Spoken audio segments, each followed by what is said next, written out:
Costume design is fundamentally the expression of character through clothes. But it can be much, much more than that. In the Red Curtain trilogy, Sim and I worked on the notion that costume was very much the set. The costumes were an amplification of character. The costumes were like most of the visual language on the screen.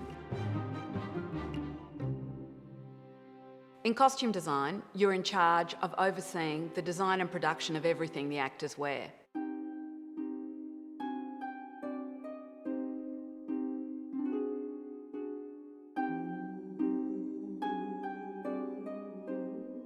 I think the biggest challenge is the massive scale of it overall, that you're sort of chasing the hugeness of it all the time. It's like a galloping horse.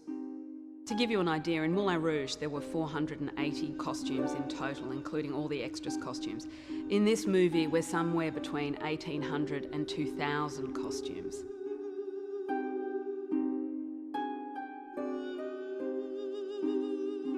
It was a mixture of manufactured costumes to a specific design brief and hired costumes.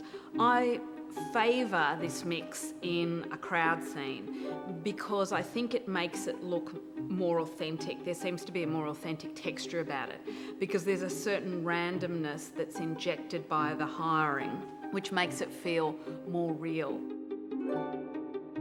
There's what I call the air gap between the concept, the illustration of the concept, the realisation in 3 dimensions, the interaction of the piece of clothing with the actor, the interaction of the clothing, the actor with the lights and the camera, and the action of the scene. And in any one of those steps, you can have problems or you can have epiphanies.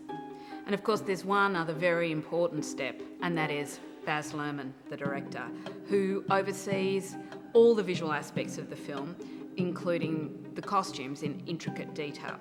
The process of it is something, again, we start right back when we're working on text, when we're developing the story. And I find it an incredibly valuable thing when working on character. Everything we learn about costume, you also find out about life, about the life of the character, about the world they lived in. And this stimulus is a great thing to have around while we're actually developing text. There are actually 3 things that you really need to take into account when you're working on a movie of this scale with the number of story threads that this movie has. You have continuity issues that revolve around the development of character. In Australia, for example, the character played by Nicole Kidman, Lady Sarah Ashley, she's very disappointed in life, and so she tries to control everything. She's very, very held in. Physical objects, her clothes, everything around her must be perfect. As she goes through the story and is transformed by the power of the landscape and this relationship with the drover character played by Hugh Jackman, of course her costuming changes. Her physical characterization is helped by the way in which signs and symbols of the clothes that she wears tell us very, very clearly that her internal life is changing. So there's this powerful instrument in costume design where you can take the internal shape of a character and turn up the volume on it by the choices of the clothing that the character's wearing. Secondly, we have what is called breaking down, because there are many stunt and action sequences. There's a large cattle drove in the film, and obviously over the journey, their clothes get dirtier and dirtier. Similarly, for action, in both a stunt sense and also just in a dramatic sense, you might need to manufacture the same item of clothing. In terms of the drover's moleskins, he needed a number of different styles of moleskins. He needed a standing moleskin so that it worked and looked very good for him when he was standing. He needed a moleskin that he could do stunts in so that they were roomier in certain places to allow for the moving of his body.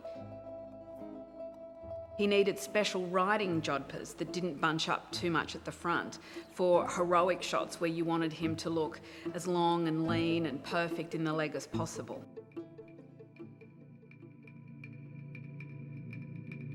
In Australia, we have a large and very important Indigenous cast.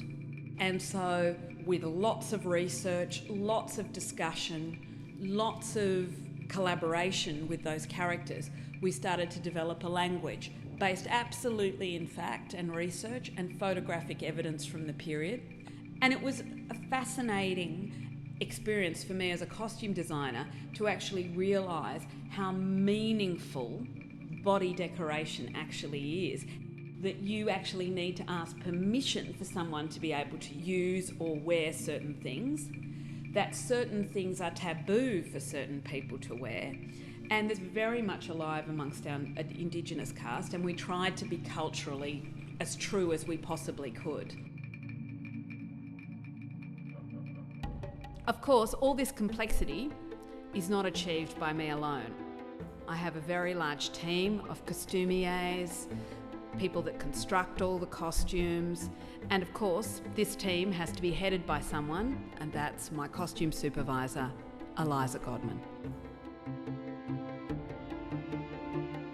Movie making is hundreds of opening nights, and you can't be arrogant enough to believe that even though you've done everything you can, that on the day, because of circumstances that you can't predict, that the thing doesn't work and you have to be prepared to go back into the truck and turn it around on a dime, like that.